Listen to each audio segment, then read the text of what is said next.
జై దుర్గా భవాని.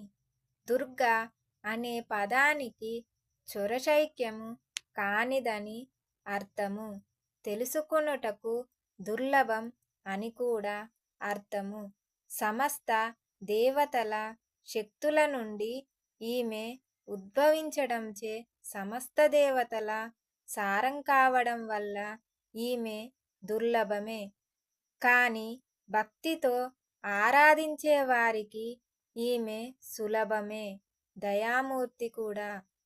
అనంతశక్తి యొక్క వివిధ రూపాలను తెలుసుకోవాలంటే ముందుగా యోగనిద్రను గురించి తెలుసుకుందాం. ఈమెయే నిద్రాశక్తి. ఈమె సహాయంతో విష్ణువు 2 కల్పాల మధ్యలో విశ్రాంతి తీసుకుంటాడు. ఈమె రహస్యాతి రహస్యమైన శక్తిగా, సృష్టి స్థితి లయాకారిణిగా స్తుతింపబడింది. అగోచరమైన జ్ఞాన విజ్ఞాన స్మృతి శక్తుల సమాహార స్వరూపిణి. ఆమె సుశోభన ప్రీతిపాత్రమైనది. అదే సందర్భంలో భయంకర రూపిణి కూడా. ఇట్లా పరస్పర విరుద్ధాంశాలు ఒకే చోట ఈమెలో కనిపిస్తాయి. నేను అమ్మవారి గురించి పాట రాశాను. ఇంద్రకీలాద్రిలో పౌర్ణమి వెన్నెలలో తల్లి ఒడిలో నా నిదురపోనా. ఇంద్రకీలాద్రిలో పౌర్ణమి వెన్నెలలో తల్లి ఒడిలో నా నిదురపోనా.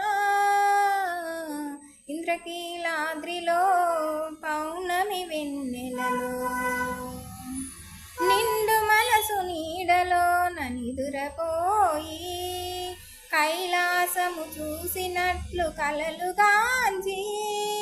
నిండు మనసు నీడలో నిదురపోయి కైలాసము చూసినట్లు కలలుగాంచి. సూర్య చంద్రులు కంటికి పాపలా, సూర్య చంద్రులు కంటికి పాపలా తల్లి హృదయములో దాగిపోనా. ఇంద్రకీలాద్రిలో పౌర్ణమి వెన్నెలలో తల్లి ఒడిలో నా నిదురపోనా.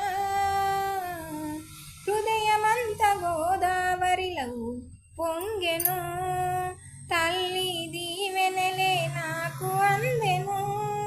హృదయమంత గోదావరిలో పొంగెను తల్లి దీవెనలే నాకు అందెను. తల్లి కథ రాయుటే నాకే సొంతమై, తల్లి కథ రాయుటే నాకే సొంతమై తల్లి సన్నిధిలో కొలువు ఉండనా.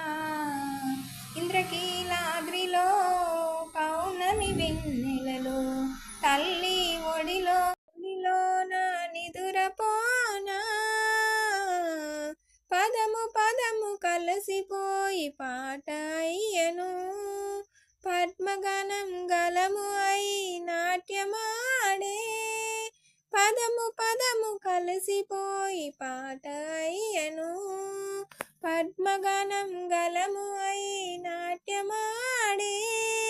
దుర్గా స్మరణయే నాకే సొంతమై, దుర్గా స్మరణయే నాకే సొంతమై తల్లి కను పాపలలో కొలువు ఉండనా. ఇంద్రకీలాద్రిలో పౌర్ణమి వెన్నెలలో తల్లి ఒడిలో నా నిదురపోనా. ఇంద్రకీలాద్రిలో పౌర్ణమి వెన్నెలలో తల్లి ఒడిలో